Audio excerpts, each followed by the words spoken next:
J'étais sur mon cheval, dans mon club d'équitation que je connais depuis des années. Tout était très très familier, j'avais pas du tout peur, je me sentais très en confiance, ma mère était là, enfin.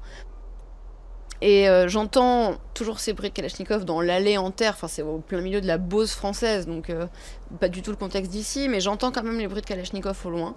Mon cheval a très peur, moi j'ai très peur, et je baisse les yeux et je me rends compte que mon cheval porte une ceinture d'explosifs. Je suis à l'aéroport, je m'apprête à prendre l'avion, on est vraiment sur le point d'embarquer juste avant les escaliers de l'avion, et les réacteurs de l'avion explosent devant nous. On nous dit de patienter, que les réacteurs ont explosé, et qu'ils vont les réparer, et qu'on va pouvoir embarquer pour New York. Du coup, il y a ce moment bizarre d'entre-deux, de latence où on attend. Il y a des débats dans la foule, et moi je fais partie des gens qui disent, parce que j'en ai la certitude, que cet avion, il faut qu'on le prenne, il faut qu'on aille à New York. De toute façon, on n'a pas le choix, c'est notre réalité maintenant. Ça dure, et puis on monte dans l'avion décolle, et il explose en vol.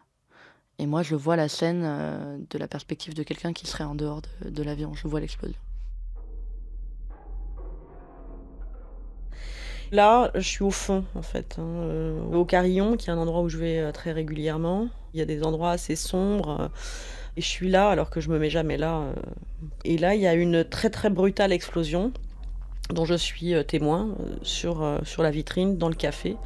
Et je me couche par terre, m'étends par terre. J'ai l'impression que je veux protéger quelqu'un, mais je crois qu'il n'y a personne. Et là, je chute.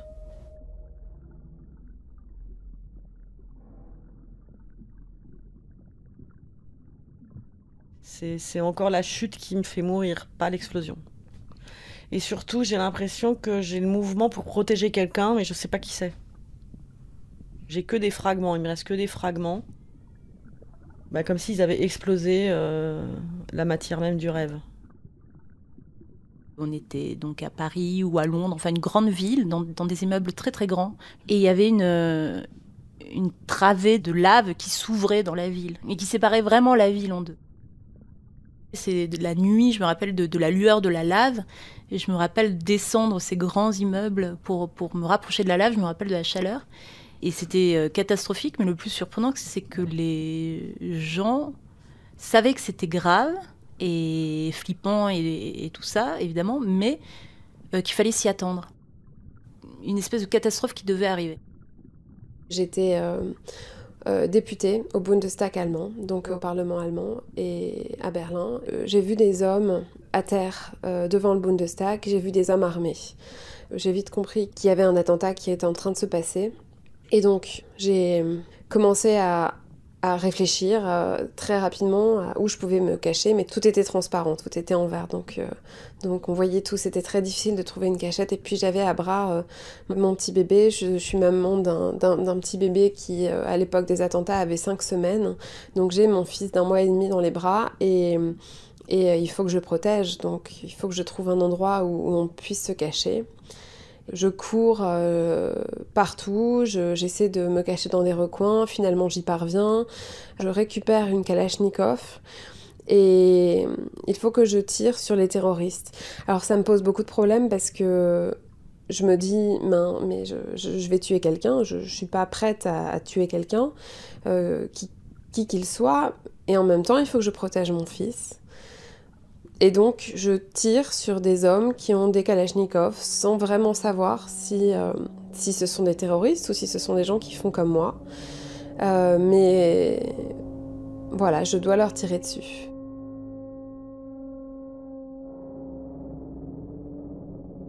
J'étais dans un pays étranger qui ressemblerait au Cambodge, même si j'y suis jamais allée.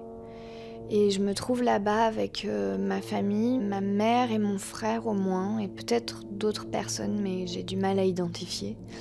Et on marche dans des rues qui sont complètement plongées dans le noir.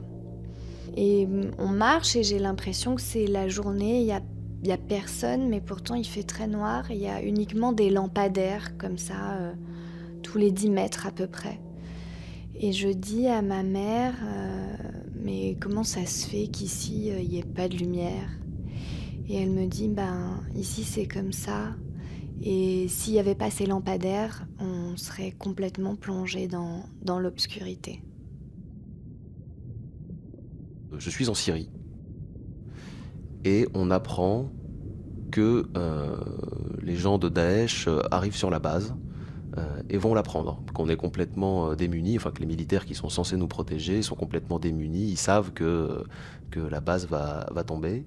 Et je me retrouve dans une situation un petit peu paradoxale, qui est que je suis dans un endroit qui est censé me protéger, mais qui ne me protège absolument plus, alors que la menace n'est pas directement visible. Et on est dans un camp, entre un camp de concentration et nazi et un camp djihadiste.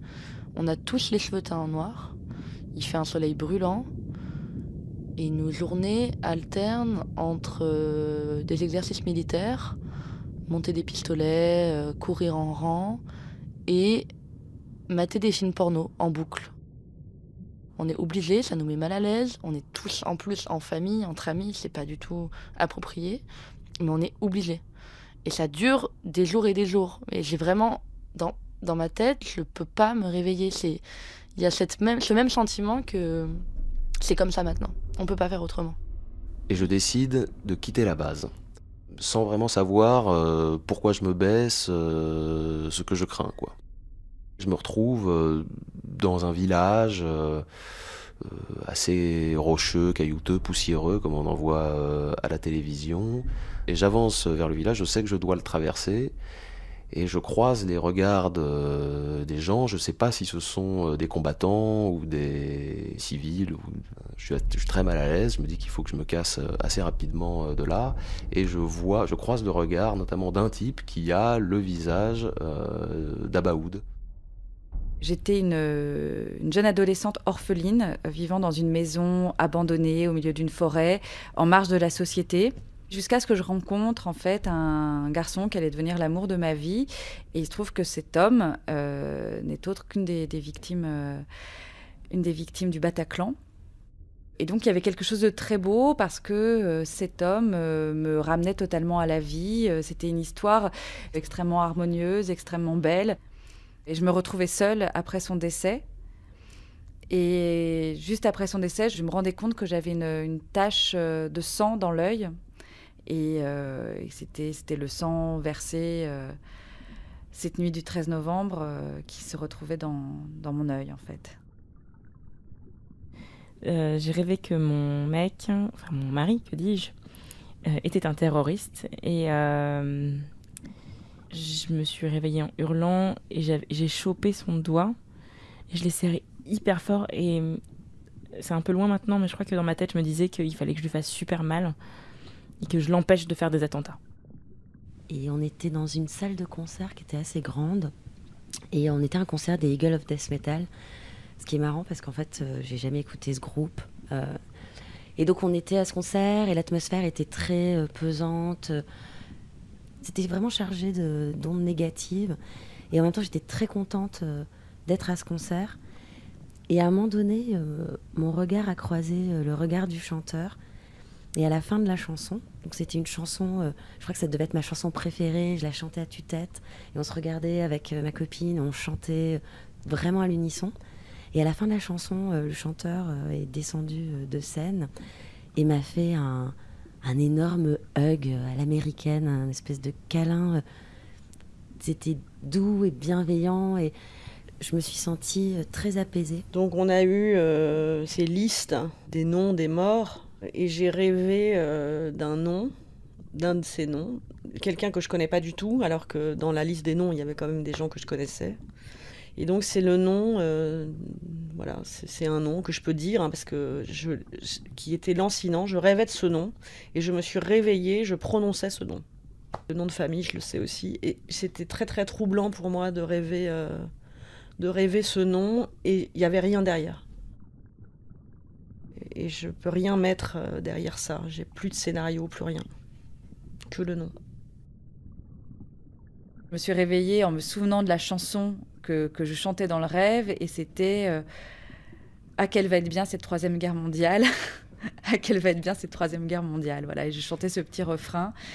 Et j'avoue que je suis réveillée en éclatant de rire. Voilà. Je peux même le chanter. Hein. C'était « Ah, qu'elle va être bien !»